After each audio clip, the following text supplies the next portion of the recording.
Hey there, Square One folks. Dr. Chris Scrubbles here. I always love to get the chance to connect with our patients, especially the ones that we haven't seen in a while. But I'm curious, have you ever wondered why some people tend to get better quickly and other people deal with pain day in and day out, month in, month out, potentially year after year? See, the reality is inflammation is what drives or signals all pain.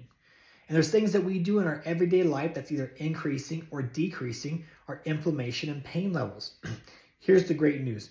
We've created a brand new workshop. And in this workshop, we deep dive into 4 key areas, things that you control and you're already doing or not doing every day that will increase or decrease your inflammation and pain.